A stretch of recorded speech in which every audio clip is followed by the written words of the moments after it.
Inclina ahí su rostro por un momento, cierre sus ojos y pongamos este tiempo en manos del Señor. Gracias Dios, gracias Jesús por esta mañana en tu casa. Gracias Dios porque este domingo maravilloso que tú nos regalaste, nos permites estar a la hora correcta, en el lugar correcto, en el punto donde quieres que estemos. Dile: Señor, para mí esta sillita aquí en la iglesia vale oro. Qué privilegio tenerla.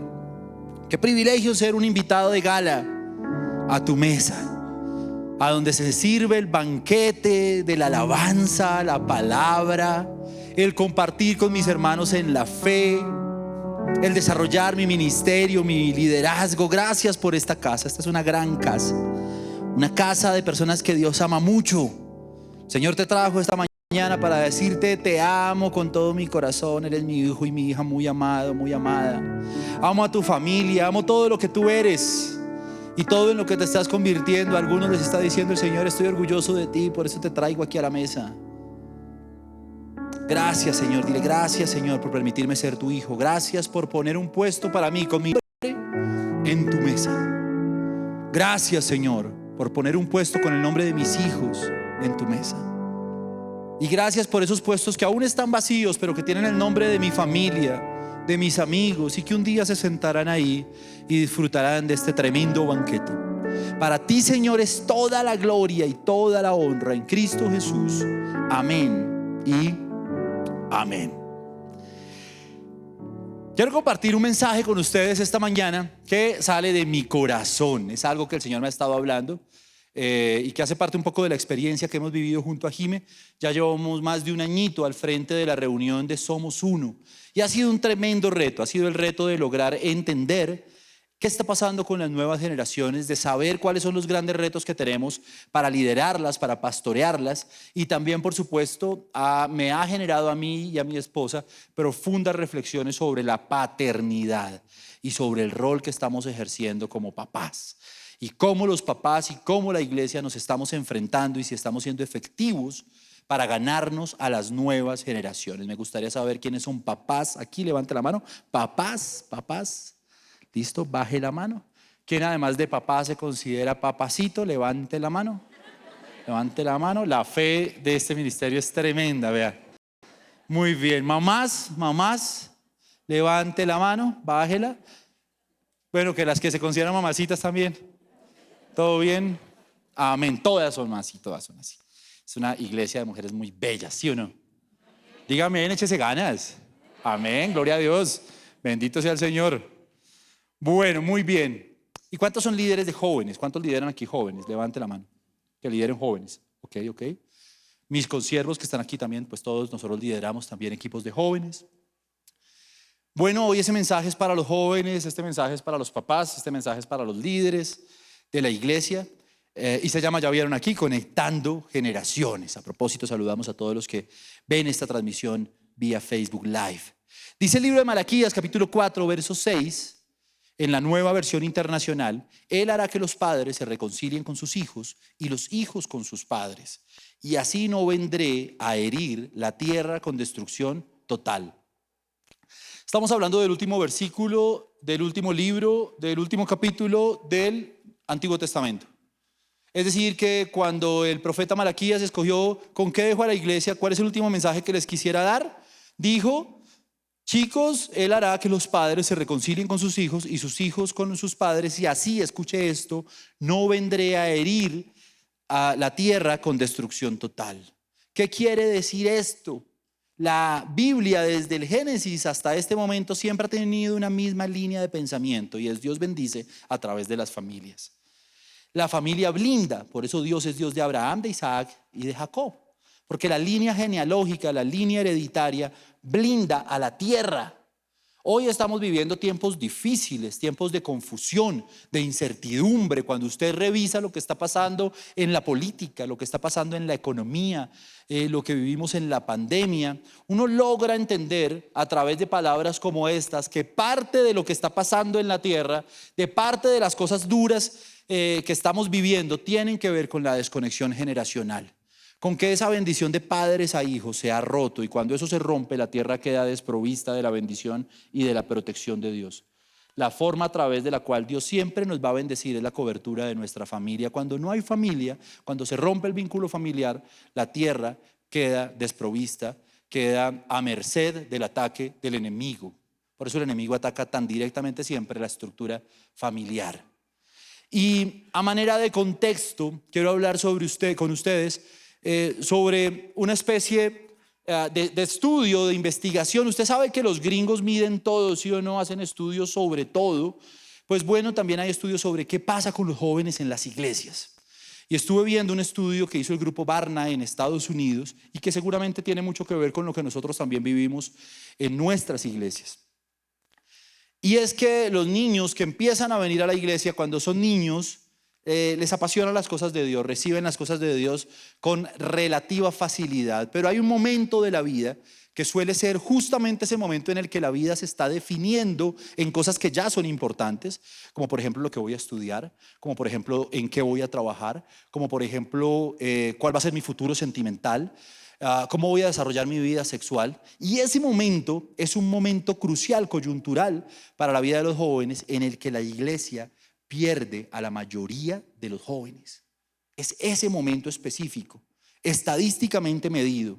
Ahí es donde esa puerta giratoria que a veces tienen las reuniones de jóvenes empieza a moverse con mayor agilidad. Y vemos cómo chicos que estaban aquí o pierden el compromiso con la iglesia o simplemente se van. Y sobre eso quiero hablar porque la pregunta de fondo es si somos la iglesia, si somos los papás que realmente están preparados, que realmente han entendido cuál es el reto frente a las nuevas generaciones. Y si realmente estamos siendo eficientes o a usted como papá y como líder o como iglesia se nos está saliendo de las manos y es algo que no estamos logrando ni entender ni controlar. Creo que sobre eso se trata este mensaje. Algunos datos que le quiero dar. Este estudio clasificó a esos jóvenes en 3 grupos. Al primero de ellos los llamó los nómadas. Los nómadas son personas que alguna vez vinieron a la iglesia, hoy no vienen, hoy no tienen ningún compromiso con la iglesia, pero se siguen considerando cristianos. O sea, cuando van a hacerle el censo del DANE y le preguntan religión, dice cristiano. ¿Cristiano qué? Protestante, sí, ponga que protestante. Cristiano, evangélico, qué sé yo, no católico. El segundo grupo se llaman los pródigos. Los pródigos son aquellos que un día vinieron a una iglesia, cantaron aquí en la zona Kids, pasaron aquí al frente, estuvieron en alguna reunión de jóvenes, pero que hoy rechazaron la fe, que hoy creen que los cuentos que le echaron en la iglesia no eran ciertos, que hoy no vienen a este lugar. Y el tercero es el grupo de los exiliados. Y llamaremos exiliados a gente que puede sentarse acá, que puede hoy estar acompañándonos, pero que su corazón no está aquí, que quedaron trabados entre la iglesia religiosa y el mundo real. Y tienen una patica en el mundo y otra en la iglesia y aprendieron a capotearla y ya se sienten tranquilos y cómodos. Sienten que en la iglesia pues ya y con el compromiso que tienen de venir está bien y sienten que en el mundo también se manejan bien. Esos serían como esos 3 grupos. Déjeme darle algunos datos estadísticos para empezar de contexto. Ese estudio cogió varios jóvenes en todo Estados Unidos que en algún momento o iban o habían ido a una iglesia cristiana, habían tenido alguna experiencia de fe. De ese grupo, el 59% en el momento de aplicar la encuesta había dejado de asistir totalmente a la iglesia. El 57% decía que hoy, de los que se habían quedado en la iglesia, decía que hoy, siendo ya jóvenes adultos, eran mucho menos comprometidos que cuando tenían 15 años. De esos chicos, el 38% afirmó en algún momento de su vida haber tenido serias dudas sobre su fe. Es decir, gente que un día dijo, yo no creo que Dios exista. Y habían venido a iglesias cristianas. Yo creo que lo de Jesús es un mito. Yo estoy confundido con respecto a mi fe. De ellos también, el 32% no tuvo problemas con su fe, no tuvo problemas con nada diferente a que en algún momento sintió estar en contra de la fe de sus papás. Es decir, asumieron la posición era de que si mis papás creen en algo, pues yo no. 32%. Fenómenos sociales que han influido en esto, la falta de paternidad. En 1960 apenas el 5% de los bebés nacidos eran hijos de madres solteras. Hoy más del 42% de las personas que nacen en hogares de madres solteras. La ruptura de la paternidad claramente está afectando el desarrollo de la vida de fe de los chicos. de los retos que existen, o de alguna manera de las ceremonias a partir de las cuales nosotros nos volvemos adultos, que según la sociología son 5 hechos ceremoniales que hacen que nosotros entremos a la adultez. Ellos son terminar los estudios, ser financieramente estables, casarse y tener hijos. En 1960 el 65% de los hombres ya había cumplido con los 5 retos, ya eran adultos ceremonialmente. Hoy en día apenas el 31% de los hombres encuestados ha podido cumplir con los 5. ¿Por qué les cuento este contexto? Porque un poco esa es la iglesia a la cual nos estamos enfrentando. Ese es el reto que la iglesia tiene. Este lugar donde estamos hoy, MCI Zipaquirá, es el resultado de una generación de jóvenes gloriosa, que se puso la camiseta, que caminó la milla extra, que tuvo compromiso, disciplina. Y gracias a esos jóvenes que se volvieron luego pastores y grandes líderes, hoy usted y yo estamos sentados en este lugar, tenemos este lindo auditorio, y un poco la preocupación cuando empezamos a ver estos fenómenos en reuniones como Somos Uno, es, bueno, ¿y qué va a pasar con la siguiente generación? ¿Estamos siendo capaces de llegar y conquistar el corazón de ellos? ¿Qué pasará con la iglesia mañana? ¿Tendremos jóvenes suficientemente preparados para delegarles lo que para nosotros es tan importante, el rol de la iglesia? Pues hoy quiero que podamos compartir en este tiempo 5 puntos de conexión, 5 puntos de conexión con nuestras generaciones. El primero de ellos le puse como título el mundo real. Juan 17:15 dice: no ruego que los quites del mundo, sino que los guardes del mal. Jesús dijo estas palabras: no ruego, le estaba hablando al Padre, que los quites del mundo. O sea, de entrada usted y yo tenemos que entender que el propio Jesús quería que la iglesia se desarrollara dentro del mundo, estuviera infiltrada en el mundo, no fuera una burbuja aparte, desconectada completamente del mundo real. Dios quiere, Jesús quería que nosotros estuviéramos inmersos en el mundo para ganarnos al mundo. Cuando uno empieza a hablar con los jóvenes, y parte del estudio de Barna dice lo mismo, que los jóvenes sienten que el problema que tienen o empiezan a tener con la iglesia es que cuando llegan a su etapa de vida adulta, es que cuando ya tienen que tomar decisiones, la iglesia no les está haciendo suficiente, no les brinda las suficientes herramientas para tomar las decisiones del mundo real. Para muchos jóvenes la iglesia les aporta temas que tienen que ver exclusivamente con lo espiritual. Somos muy eficientes hablando de lo espiritual, de lo ministerial, del llamado, del propósito, pero no somos lo suficientemente influyentes ni efectivos para las decisiones que el joven tiene que tomar en la vida real. Por ejemplo, no estamos orientando vocacionalmente a los jóvenes como deberíamos hacerlo. Por ejemplo, llega un punto en el que los jóvenes empiezan a sentir las pasiones que todos sentimos por un arte, por un oficio, porque algunos queríamos ser, como yo, comunicadores, pero aquí hay otros que quieren ser médicos, cirujanos, que tienen sueños profesionales y que sienten que en las prioridades de la iglesia no están mis prioridades personales, no estamos conectados. Cuando nosotros empezamos a llegar a la iglesia que conocimos, era una iglesia donde yo siento que los que predicaban sentían que todos los que nos sentábamos acá, todos queríamos ser pastores y líderes. Y eso no es cierto. Y eso es algo que tenemos que quitar de la mente si queremos conquistar a las nuevas generaciones. Algunos dicen, pero no, yo sí quiero que todos sean líderes, todos deberíamos querer ser pastores. Si usted lo piensa bien, eso no tiene ni sentido. O sea, imagínese que Dios quisiera que toda su iglesia fueran líderes y pastores, que todos sirvieran en la obra y que dedicaran su vida a eso. ¿Qué hace el mundo entonces? ¿Qué hacemos si la iglesia no promueve los talentos, no promueve al que quiere ser abogado, no promueve al que quiere ser cirujano? Si solamente nos importa, porque además a nosotros como líderes nos gustaría tener grupos homogéneos, donde todos vinieran acá. Nosotros nos encanta ver a nuestros discípulos barriendo en la iglesia, poniendo los videos, recogiendo la ofrenda, predicando. Nos gusta que siempre que vengamos a la iglesia nos encontremos a nuestros discípulos. Y el que no, el que está por allá sirviendo en un hospital, es que ese se la pasa allá metido, trabajando, siempre está ocupado. ¿Y a ti quién te dice que ese no es el llamado que esa persona tiene? Y que ese no es el propósito, y que cuando está en el mundo, en lo que tú llamas el mundo, realmente no está cumpliendo con el ministerio que Dios le delegó. ¿Será que como iglesia estamos en la capacidad de apoyar ese liderazgo, de apoyar a esas personas en el mundo real? De que el joven sienta que eso por lo que palpita su corazón. ¿Quién puso a palpitar su corazón por eso? ¿El diablo? No, el Señor le dio dones, les dio talentos, les dio pasión. Y el líder cristiano y el papá tienen que entender eso. A veces nuestros chicos se apasionan por algo, pero nos volvimos tan religiosos que si no los vemos sirviendo todos los días, a toda hora, en todos los cultos en la iglesia, sentimos que esa gente no le está sirviendo a Dios. Sentimos que no están cumpliendo con el propósito de Dios. Porque de alguna manera la iglesia por mucho tiempo ha promovido algo que no está bien que como iglesia promovamos. Y es la separación entre lo secular y lo cristiano o espiritual. Como si fueran dos mundos totalmente diferentes. Eso en principio nos vuelve hipócritas porque hace que en la iglesia seamos unos, pero en lo secular seamos otros. Es como de que de alguna manera nos propone una especie de doble vida. Yo cuando estoy en la iglesia o aquí predicando me siento re espiritual. Casi que aquí estoy flotando donde me ven. Pero cuando llego a mi trabajo, ahí ya no soy espiritual, ahí ya puedo ser porque es lo secular. De hecho hay gente que a veces en las conversaciones, esas conversaciones medio aleluyas que nosotros tenemos, decimos, ¿tú en qué sirves? No, yo sirvo en los medios, yo no sé qué, predico, tengo un ministerio. ¿Y en lo secular qué haces? ¿Cómo que en lo secular? Entonces a ti Dios te llamó al derecho o te hizo montar un negocio o un emprendimiento. ¿Fue Dios el que lo hizo o es el diablo el que te lo está diciendo?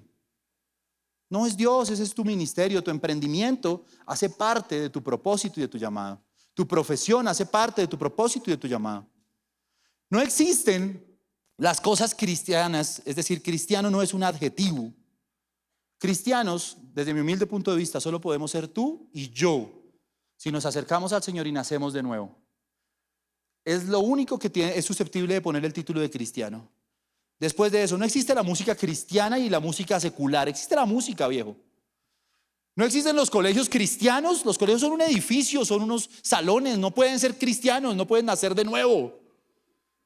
No existe la cuna cristiana. No existe eso. Igual tus hijos, si nacieron en una aparente cuna o familia cristiana, igual tienen que nacer de nuevo. Nada garantiza, nacer en una cuna cristiana no te garantiza tener una experiencia ni conocer a Jesús. La cuna es una cuna común y corriente, viejo. Tenemos conexión con el mundo real, le generamos a nuestros chicos conexión con el mundo real. El mundo real tiene un par de características. Quiero ir aquí muy rápido porque el tiempo es corto, pero le quiero decir, primero, el mundo real es muy competitivo, muy competitivo. Estamos equipando a nuestros discípulos y estamos equipando a nuestros hijos para ser competitivos, para ser excelentes en lo que hacen. O tenemos en poco sus profesiones. Ellos quieren ir a comerse el mundo, un mundo donde los van a codear, donde les van a dar patadas, codazos, donde los van a querer dañar. Y ellos van a tener que enfrentarse a eso y van a tener que estar equipados ahí sí con armas espirituales para vencer. Nosotros se las podemos dar. Pero cuando lo único que es prioritario es lo eclesiástico, entonces estamos mandando al mundo gente muy débil. Gente que al primer embate del mundo, porque aquí en la iglesia todos nos amamos, nos queremos, nos aplaudimos. Tan lindo que predicaste hoy, eres espectacular, eres el mejor. Pero cuando se enfrenten al mundo real, nadie los va a aplaudir. Los van a vaciar cuando hagan algo mal, los van a hacer sentir como un chiro cuando hagan algo mal. ¿Están equipados para eso? ¿Estamos motivando para eso? Cuando los jóvenes vean que la iglesia los equipa para eso, van a amar la iglesia. Van a decir, la iglesia es lo mejor que me ha pasado. Se van a quedar aquí. Porque van a sentir que aquí los estamos nutriendo para enfrentarse al mundo real. No solamente para dar una célula, no solamente para predicar ni para cantar aquí, sino que los estamos equipando para ir y comerse al mundo y que todo el mundo los admire en sus empresas, en sus trabajos, en sus emprendimientos. Ahí vamos a ser efectivos, amén. Ahora el mundo también es sobreinformado, hay mucha información disponible. A nosotros nos metieron unos cuentazos cuando éramos chiquitos y veníamos a la iglesia. Todo era castigo, nos iba a caer la maldición gitana, donde nos alejáramos de Dios, nos iba a partir un rayo, iba a venir el coco, nos iba a comer, nos iban a jalar las patas por la noche por haberle fallado a Dios. Si usted sigue siendo su pensamiento y usted sigue creyendo que a estas alturas de la vida usted va a hacer o le van a comer ese cuento, viejo, está mal, está mal. No va a pasar, no va a pasar. Hoy tenemos más que nunca que estar muy informados. Hoy lo que tenemos que promover es el diálogo, el análisis, porque nuestros hijos, uno cuando era chiquito, con todo el respeto, de pronto usted no era así, yo sí, uno era un bobito. Uno era un bobito que los papás le decían cualquier cosa y uno decía, sí señor. Los muchachos no, porque están sobreexpuestos a los medios y a las tecnologías de la información y la comunicación, lo saben todo, le pueden dar clases a usted en muchas cosas. Cuando todo es místico, todo es mágico, todo es espiritual, todo es porque Dios lo quiso. El muchacho dice, mis papás están metidos en una iglesia donde todo es mágico, todo es místico, pero que no sirve para nada cuando estoy enfrentándome al mundo real. No me ayuda a tomar decisiones, no me ayuda a analizar las cosas como las debo analizar, porque no para todo hay respuestas mágicas, místicas, y religiosas y espirituales. ¿Me hago entender? En todos los puntos voy a tener dos cosas. Una vaina que dice pilas y otra que son unas metas. El pilas de este punto es que tu hijo no se amolde. Escuche esto. Que tu hijo no se amolde a tu modelo de iglesia o de vida de fe no quiere decir que no esté cumpliendo con el propósito de Dios. Que él no sea un cristiano como para ti es ser cristiano, que es venir aquí a la iglesia, poner cara de ponqué, saludar a todo el mundo, a los pastores, decirle siempre, pastor, Dios te bendiga, te amo, que la unción, la gracia, se derrame la copa sobre ti, yo no sé qué. Si tu hijo no es así, no viene a todo, no barre, trapea, yo no sé qué, pero ama al Señor y está comiéndose el mundo y quiere salir a comerse el mundo con su profesión, no quiere decir que en él no se esté cumpliendo el propósito de Dios. De pronto el propósito de Dios con él es otro y tienes que apoyarlo y meterle la ficha. Y tienes que entenderlo y discernirlo, tanto para líderes como para papás. Metas: romper la división entre lo sagrado y lo secular. Tener la capacidad de entender el mundo no desde los miedos y los castigos, sino desde el evangelio práctico para una generación que es práctica y un mundo que es muy dinámico y en el que la iglesia no se puede quedar atrás. 3, preparar excelentes profesionales, humildes y fieles a Dios. Segundo, los jóvenes y la cultura, el segundo punto de conexión. Perdóneme que debo ir muy rápido. ¿Quiénes aquí lideran jóvenes? Otra vez levanta la mano. Queridos jóvenes, mire, yo llegué a Somos Uno y empecé a ver un poco cómo estaba el ambiente de la reunión, a sentarme con alguno de los líderes y me llamaba mucho la atención que yo, que estaba llamado a ser como el cuchito del grupo, porque convengamos pues que ellos son un poco más jóvenes que yo, era mucho más jovial que ellos. Tenía un espíritu mucho más joven que muchos de ellos. Entonces me di cuenta que de alguna manera habíamos creado como iglesia, porque a veces éramos muy religiosos, una especie como de mini pastorcitos, como de mini aleluyitas, que eran muy jóvenes, pero que parecían unos recuchos por allá de las iglesias de los 70s, man. Con un lenguaje profundamente religioso, con una forma de ver la fe profundamente mística, parecían como sacados de una secta, algunos de ellos. Y eso genera inmediatamente una ruptura con las generaciones nuevas. De hecho, yo empezaba a veces a predicar en Somos Uno y yo veía la mirada de algunos que no aprobaban en principio lo que se estaba diciendo ni la forma en la que se estaba diciendo. Como estos que te miran diciendo, eso no se debe predicar en la iglesia. Ese hombre no tiene a Dios en su corazón. ¿Sí? Ese tipo de posiciones que a veces... Y son chiquitos, tienen 19, 20, 22 añitos. Y yo digo, tan chiquitos y ya tan aleluya, hermano. ¿Cómo se puede ser tan chiquito y tan aleluya? Es increíble.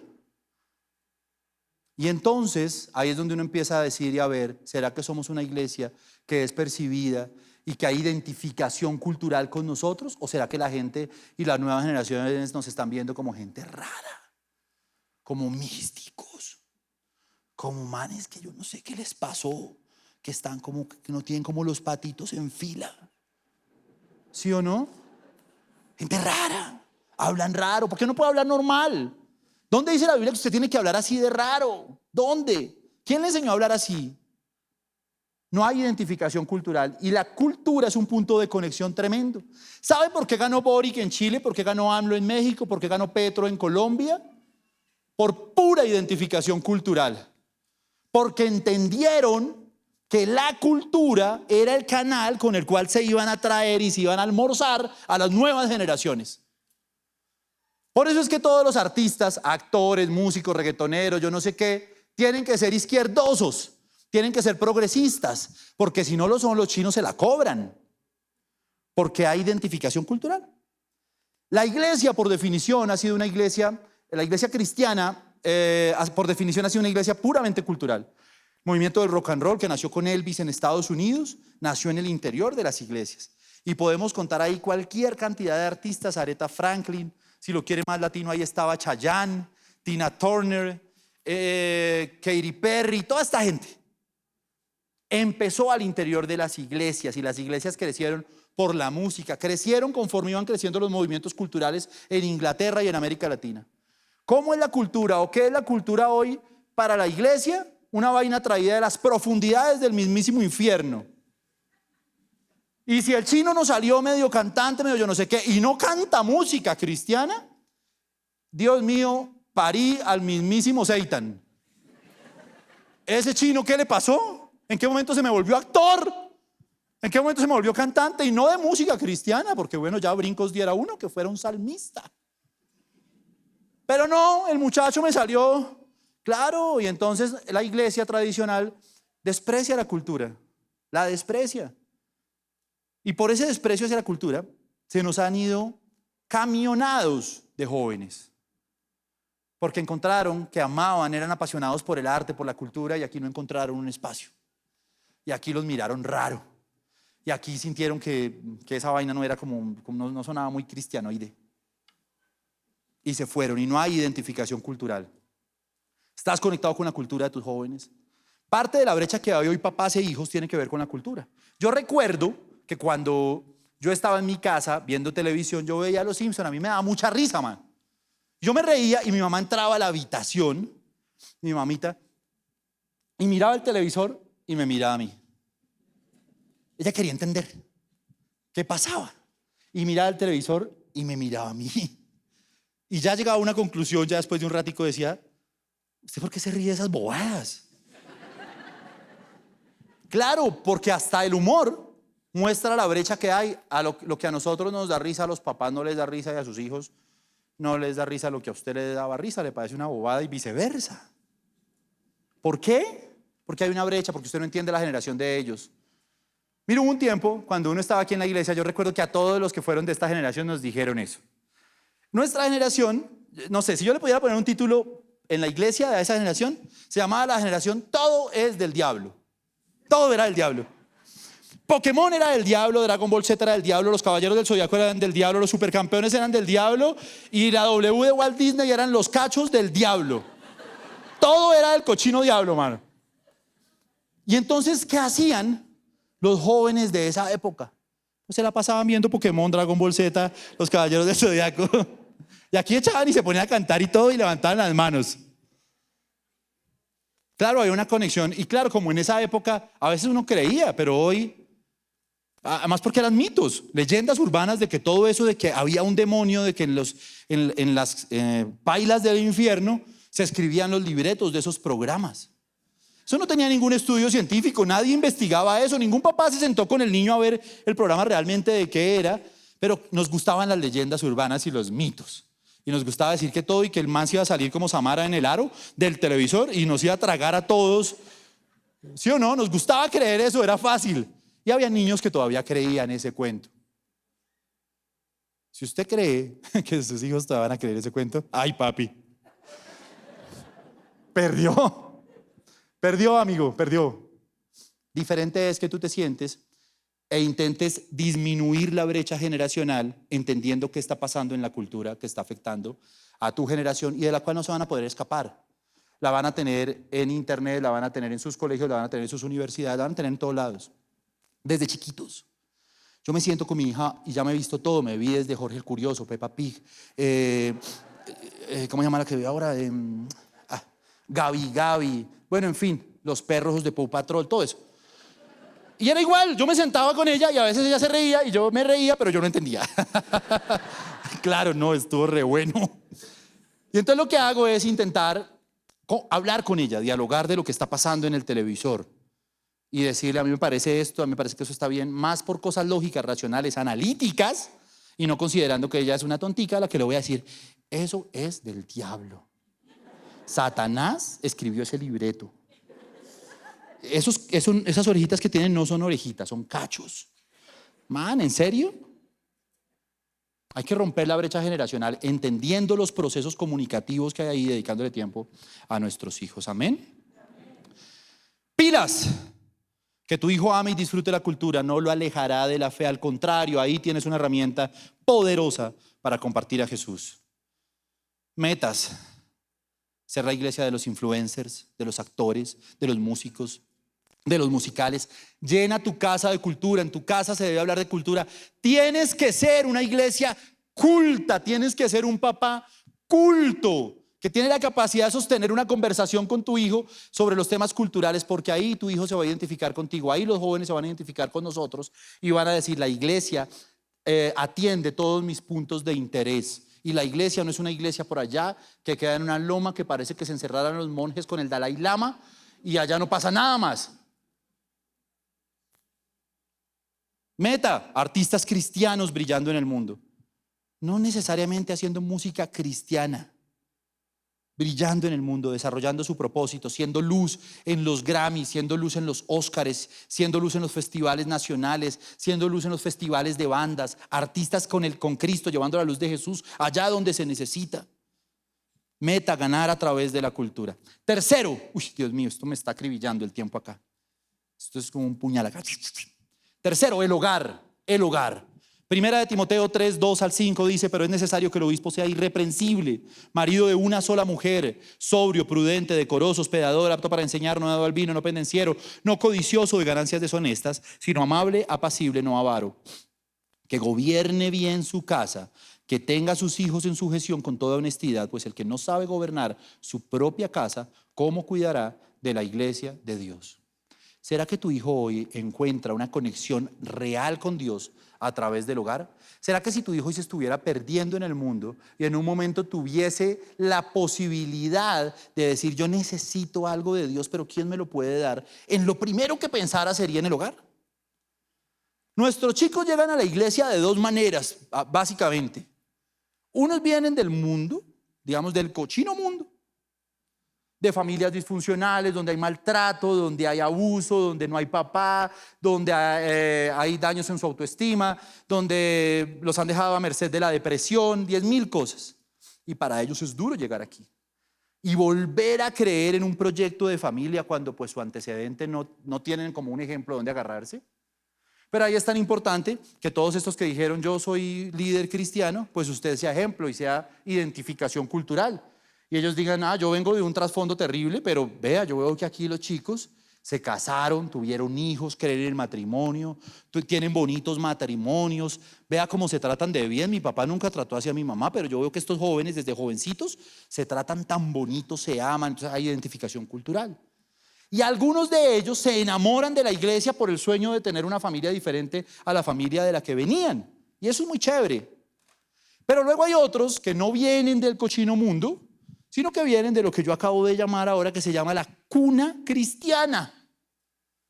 Y entonces llegaron de la cunita cristiana a la iglesia y resulta que ahí es tan importante. En la cuna cristiana pueden pasar dos cosas: que tú vengas de un gran hogar, de gente que ama al Señor, que en su casa son tremendos, son irreprensibles, educan a sus hijos en la palabra, oran por ellos, son matrimonios bonitos y la gente diga, wow, yo quiero ser como mis papás, yo quiero esto. Pero también puede pasar, y con todo el respeto les digo, pasa mucho, que el niño que nació en un hogar cristiano, en una familia cristiana que asiste a la iglesia, se da cuenta, porque no es tonto, que sus papás son unos en la iglesia y son otros en la casa. Y en la casa, y vienen a la iglesia, y en la iglesia son unos santitos, y en la iglesia cuando los líderes van pasando, ellos van ahí tirándoles flores mientras los líderes pasan, y cuando los pastores pasan les tiran más flores, y cuando tienen que servir vienen y sirven, y predican y atienden discípulos hasta la madrugada, y en la casa son unos chukis. En la casa el man trata mal a la esposa, es injusto con los hijos, en la casa se habla mal de los mismos pastores a los que les tiraban flores, se habla mal de los mismos líderes a los que les tiraban flores, se echa chisme de que esto está en pecado y yo no sé qué. Y entonces los hijos aprenden una cosa terrible. Nacen pensando y creciendo y al final llegan a una conclusión: la iglesia es una farsa, la iglesia es una mentira, lo de la iglesia no es cierto. Todos en la iglesia son como mis papás, van a tramar, a pintarla de aleluyas, pero en su vida personal son unos chukis. Y ese es el reto que tenemos como papás. Y para esas personas haber nacido en una cuna cristiana se convierte en su peor maldición. Porque entonces nunca vuelven a reconectarse con la iglesia. Le voy a contar un testimonio muy corto.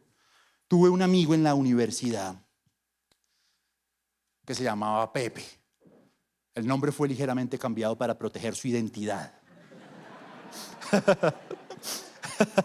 Y Pepe era el mismísimo Satan, mano. El man me trataba mal, se burlaba de mí, me hacía bullying porque yo empecé a ir a una iglesia. Me acuerdo que me decía, venga, su pastor le cobra el 10, yo le predico y le cobro el 5, venga conmigo. Él era uno de esos. Y era terrible el man. Y una noche, después de varios meses, recibo una llamada en mi casa. Y era Pepe. Y Pepe estaba hablando raro, parecía que estuviera llorando. Y empiezo a hablar con Pepe. Y me abre su corazón y se ataca a llorar por el teléfono. Y yo, wow, Pepe. Me dice, no, hermano, estoy deprimido, me siento mal, yo me quiero acercar a Dios, yo necesito de Dios. Y empiezo a pastorearlo, a liderarlo, lo invito a la iglesia, pero era una lucha tremenda porque Pepe iba, pero no lograba nunca pasar un techo y conectarse con Dios. Algo pasaba. Entonces un día le dije, hermano, yo no sé qué más hacerte. Tú estás mal, tú reconoces, pero no logras conectarte con Dios. ¿Qué pasa? Y un día me cita y me dice, yo tengo que abrirle mi corazón, hermano. Porque yo decía, mano, me gané a Pepe, que es el hijo del Satan, me lo gané, pero no lo concretaba. Y entonces Pepe me dice un día, hermano, venga, le abro mi corazón. Mi papá es pastor. Yo nací en un hogar cristiano. Toda la vida yo fui a la zona kids, yo todo eso. Mis papás se separaron. Mi mamá engañó a mi papá, yo no sé qué, me contó la historia de su familia. Me dijo, y hermano, yo no sé, yo voy a la iglesia y siento que todo es falso. Que nada, que el que predica ya, yo dudo del que predica, man. Eso le pasa a los chicos que nacen en una cuna cristiana y que decimos que es que mi hijo es de cuna cristiana.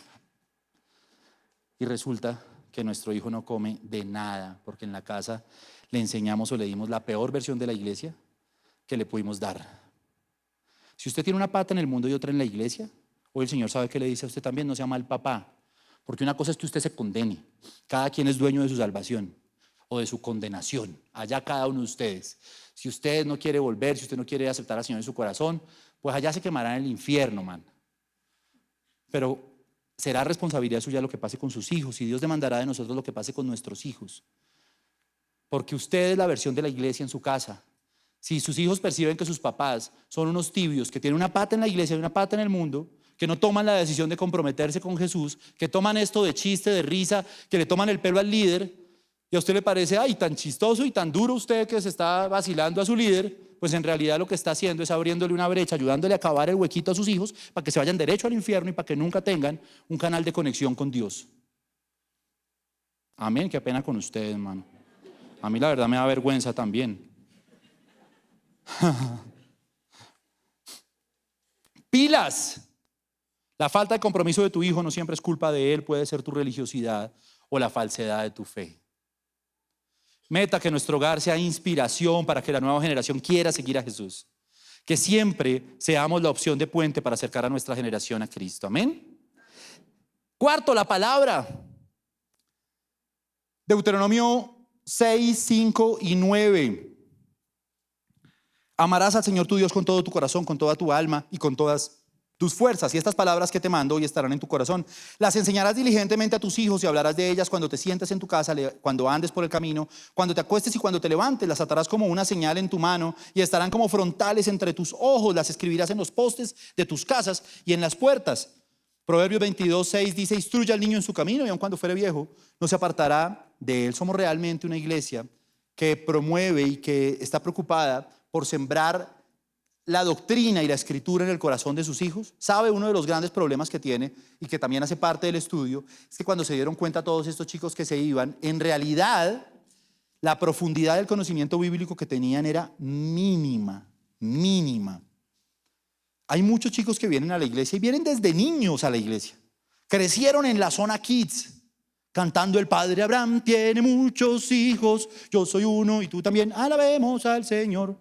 Y ese es su conocimiento bíblico. Un día llegaron a una universidad, llegaron a un colegio y se encontraron con uno de esos profesores humanistas chukis, filósofos, que dijeron: su fe no es cierta. Mire lo que dice Darwin, mire lo que dice Kant, mire lo que dice Nietzsche. Su fe no es cierta. ¿O usted qué responde de eso?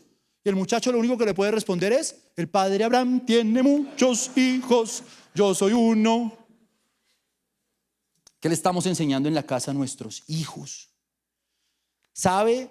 Todos nuestros hijos, todos, así los cuidemos, los tengamos en una burbuja, hagamos una cueva y los metamos ahí, en algún momento se van a encontrar con el mundo real y el mundo real va a demandar de ellos explicación de su fe. Y van a venir vientos de filosofías, de corrientes de pensamiento que los van a mover. ¿De qué depende que esos vientos no los tumben? De la profundidad que tenga su conocimiento de la palabra. De que estén arraigados a la fe. Mire, yo me fui al mundo, viví un tiempo en mundo aventura, fue horrible. Y de todo lo horrible que vivía allá, lo peor era que cuando yo hacía las cosas mal, no era que yo sintiera que Dios me estaba diciendo: estás haciendo las cosas mal. No, man, a mí me llegaban los versículos bíblicos, pero yo ya me los sabía. Y eso era horrible. Y ese fue un punto de conexión que finalmente me terminó rescatando, que yo tenía el conocimiento de la palabra y la palabra siempre estuvo en mi corazón y en mi mente. Aún en los peores momentos, aún cuando estaba haciendo lo más feo, el Señor siempre me estaba recordando. ¿Por qué? Porque había profundidad. Y de alguna manera yo sabía que tenía que volver a la verdad que ya había conocido, porque no iba a encontrar otra verdad. Puede que nuestros hijos, no es porque lo confiese, pero en el mundo en el que estamos, con tantos embates del enemigo, puede que tus hijos, es más, puede que estés orando porque tu hijo no viene a la iglesia. O porque tiene como una patica en la iglesia y otra en el mundo, porque te está costando retenerlo. ¿Sabes? Puede que de hecho termine en el mundo. Pero la profundidad, el hogar que tiene y la profundidad de sus pensamientos y de la doctrina que tenga en su corazón es la que siempre al final lo va a terminar trayendo y lo va a terminar levantando. Por eso son puntos de conexión. ¿Amén? Y quinto, me tocó ir a toda, perdónenme. Pilas. Si no hay fundamento profundo, así se vean bien ahorita, las generaciones están en riesgo. Y meta, garantizar que la nueva generación conozca la palabra, la doctrina y la historia de la iglesia. Amén. Ahora sí, quinto, el amor. 1 Corintios 13:8. El amor nunca deja de ser, pero las profecías se acabarán y cesarán las lenguas y la ciencia acabará. El cable más poderoso, el cable encauchetado de cobre más poderoso de conexión que van a encontrar las nuevas generaciones va a ser el amor. La fuente principal de conexión, la que alimenta toda la iglesia, es el amor. La fuente más poderosa de conexión con Dios siempre va a ser el amor, porque Dios es. Vean, han leído. Dios es amor. Entonces las nuevas generaciones a veces ven a la iglesia, perciben al liderazgo, a sus papás, señalando tanto el error, tanto el pecado, tanto la condenación, que a veces perdemos un poco esa percepción de que la iglesia en el fondo, y lo más importante y lo que más debe mostrar, es su amor. Es su versión amorosa, igual que los papás. Hay chinos que a ustedes ya le sacaron tanto la piedra, porque es que a lo mejor usted dice: este chino, es que no sé ni por dónde cogerlo, llaman. Lo castigo, lo vacío, me llaman, me citan en el colegio, no va a la iglesia. Y entonces a usted ya se le convirtió en que se abrió una brecha entre ustedes dos, porque en medio de todo eso que ha pasado, jamás volvió a haber un te amo, hijo. Jamás volvió a haber un abrazo. O sea, en su casa los abrazos deben ser inagotables independientemente. No le estoy diciendo, este mensaje no se llama deje que sus hijos hagan lo que se les dé la gana, no se llama así. Pero nunca, como principio, puede romper el vínculo del amor con ellos. Nunca. Con su hijo que está en la cárcel, cuando vaya, abrácelo, ore por él. Con cada uno de sus hijos. Hay hogares donde hay niños que vienen a la iglesia y chinos que no vienen. Y parece que hubieran hijos de primer y segundo nivel. Y todo se ha vuelto una cosa de mire cómo es su hermano, mire lo que hace su hermano, mire que su hermano es el bueno. Y usted, yo no sé usted, porque usted vive en el cochino infierno, man. Y se lo hacemos sentir. Y el muchacho, cuando quiere reconectarse con el Señor, o quisiera en un momento, miren, en un momento de la vida, a nuestros hijos, a todos, el mundo los va a traicionar, porque el mundo es así. El mundo es traicionero. El mundo nos hace ir detrás de ídolos que después nos van a traicionar. Detrás de líderes políticos que hoy le dicen a la comunidad LGBTI y a los feministas y a todos ellos que es que los aman. No los aman. Los usan como herramientas políticas para que voten por ellos. Los profesores, sé que aquí hay muy buenos profesores y no estoy generalizando, pero hay unos profesores que yo digo, ¿para qué se metieron de profesores si no aman a los chicos? Si quieren es llenar su corazón de odio, de resentimiento, de ideologías falsas. ¿Por qué se le quieren tirar la vida a los chicos que supuestamente dicen amar? Entonces ellos también los van a traicionar, los amigos los van a traicionar, los ídolos los van a traicionar. Y cuando ellos un día estén desesperados, toquen fondo y quieran decir, ¿dónde está Dios? Debe haber una lucecita que titile, una lucecita de amor en algún lado, y esa lucecita de amor, ojalá que así sea la iglesia y sean sus papás. Que a pesar de que haya una distancia, que a pesar de todo lo que pueda pasar, siempre haya un camino de vuelta hacia un abrazo de un papá. Pero muchas veces el hijo tiene momentos de quebranto en el que termina buscando al amigo porque el camino hacia el papá o a la mamá ya está muy lejos. Porque tú nunca le hiciste sentir a través de un abrazo, a través de una oración, a través de palabras de afirmación y de afecto, cuánto lo amabas. Te dedicaste a convertirlo en el paria de tu casa. De alguna manera el traidor, el Judas eres tú. Y él lo siente. Y él siente que está lejos de tu ideal de vida, que no te da la talla. Ese camino de amor nunca se debe romper con nuestros hijos. Nunca. Porque el punto de conexión más poderoso que siempre vas a encontrar para volverlos a traer a los pies de Cristo va a ser el amor. Amén. Me gustaría, para terminar, saber si hay personas que hoy nos acompañan por primera vez, que levanten ahí su mano. Bienvenidos, bienvenidos, bienvenidos. Qué bueno que estén con nosotros, bienvenidos. Esta es su casa. Me gustaría pedirles un favor a ustedes y pedirles además que fuera muy rápido, y es que vinieran aquí adelante, en 2 segundos, aquí porfa. Rápido. No lo piense 2 veces, venga que sí hay. Venga aquí, rápido. Venga que sí es para eso. Hola, ¿qué hace papá? Buenas, ¿cómo estás? Sigan, sigan, sigan. Los que están atrás. Me siento como cuando uno viajaba en bus a Bogotá. ¿Me regala un pasito, por favor? Vengan, vengan. ¿Cómo están? Bienvenidos a MCI Zipaquirá. Qué alegría, qué profunda alegría es tenerlos con nosotros. Cada uno de ustedes viene porque seguramente alguien lo invitó. Unos más canzones que otros, ¿sí o no? Pero cuando uno está aquí, se da cuenta que el que lo invitó fue el Señor y que Dios tenía algo para uno y que por eso estamos en este lugar. A mí me gusta mucho cuando la gente viene aquí al frente, como mirarlos a los ojos, porque detrás de cada mirada uno puede discernir qué puede estar pasando. Y si yo lo discierno así por encima, pues ¿cómo será Jesús, que los conoce desde antes que ustedes se formaron en el vientre de sus papás? Que conoce toda su vida, que conoce sus luchas, sus debilidades y sus temores. Que dice la Biblia que escudriña lo más profundo de nuestros corazones y que se conduele con nuestro dolor. Lo que pasa es que nosotros estábamos lejos de Él.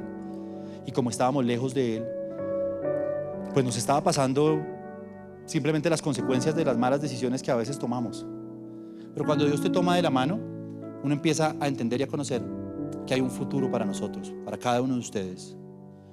No importa que hayan vivido, chicos y chicas. Si ustedes lo quieren, la mejor etapa de su vida puede comenzar hoy.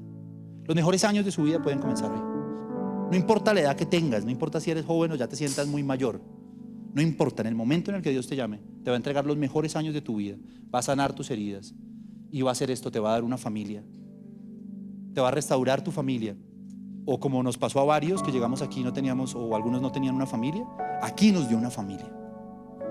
Dios tiene y quiere lo mejor para ustedes. Me gustaría que hiciéramos una oración, que ustedes me acompañaran. Los voy a invitar a que cierren sus ojos. Y, ¿saben? No les voy a invitar a que repitan conmigo. Yo solamente les doy una guía y ustedes exprésenle estas palabras a Jesús como ustedes quieran, como les nazca. Señor Jesús, gracias por traernos a este lugar. Quizás nunca he orado y nunca te he pedido que entres en mi corazón. Había oído de ti, pero en realidad no te conocía. Hoy te recibo en mi corazón como mi Señor y como mi Salvador. Hoy te abro las puertas de mi corazón, pero también de mi casa. Quisiera que entraras en mi hogar. Mi hogar no está bien, Señor. Quizás estoy aquí porque entiendo que mi hogar te necesita que tú te sientes en la mesa con nosotros, con mis hijos, con mi pareja, con mi esposo, mi esposa. Necesita que tú restaures el dolor que tengo en mi corazón. Yo necesito que tú entres en mi vida y en mi casa. Hoy te abro las puertas. Nunca lo había hecho, pero si tú eres real, visítame en mi casa, visítame en mi corazón, visita mi negocio, visita mis sueños, mis frustraciones. Y si hay una nueva vida para mí, yo la quiero. Yo la quiero. Gracias, Señor. Te amamos en Cristo Jesús. Amén y amén.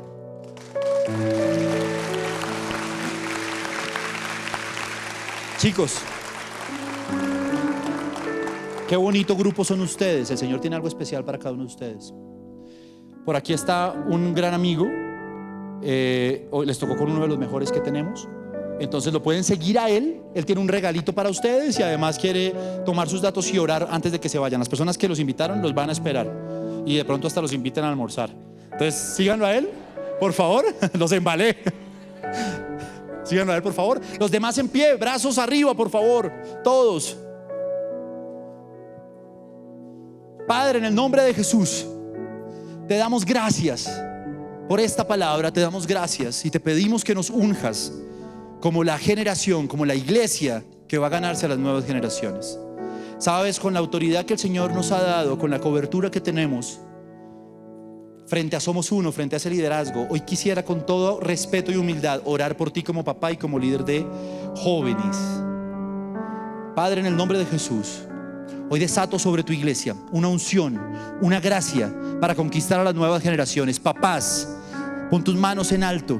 Papás, hoy te dice el Señor en el nombre de Jesús, hoy te unjo como el sacerdote de la nueva generación, como una generación de papás que tienen la gracia, la estrategia, que disciernen espiritualmente lo que necesitan sus hijos. Hoy estoy estableciendo puentes de reconexión con tus hijos, con aquel que no te hablas, con aquel que te ha sido tan difícil. Hoy en el nombre de Jesús te doy la unción para pastorear a tus hijos. Primeramente, antes que cualquier otro ministerio, hoy desato sobre ti la unción de pastor de tus hijos, de luz, de faro para tus hijos. Hoy estrecho lazos en este lugar. Hoy estrecho cables de conexión entre papás e hijos que estaban rotos, que estaban quebrantados, relaciones que se habían perdido, que estaban mal. Hoy en el nombre de Jesús declaro que te doy la sabiduría, la unción, el poder, la gracia, para que siempre seas influencia sobre tus hijos, para que siempre seas influencia aún con tus hijos que no vienen a la iglesia, aún con tus hijos que no conocen del Señor. A través de ti conocerán a Cristo, a través de ti se conectarán con el amor del Padre, a través de ti se convertirán en líderes de esta casa, liderarán en sus profesiones y en sus oficios. Serán cristianos que brillan en la iglesia, pero que brillan en el mundo, que brillan en sus trabajos, que brillan en sus pasiones, en sus talentos. A través de ti crecerán en sus sentimientos. A través de ti tendrán y conocerán cómo se vive una vida sexualmente plena, santa. Tú serás el punto de conexión con el amor de Dios. Te doy la unción para que entiendas la cultura. Abro tu entendimiento para que entiendas a las nuevas generaciones, para que entiendas a tus hijos. Gracias, Señor. Declaro hoy que con nuestros jóvenes MCI Zipaquirá es uno. Declaro hoy que, como se llama nuestra reunión, papás e hijos volveremos a ser uno para la gloria y la honra de Dios.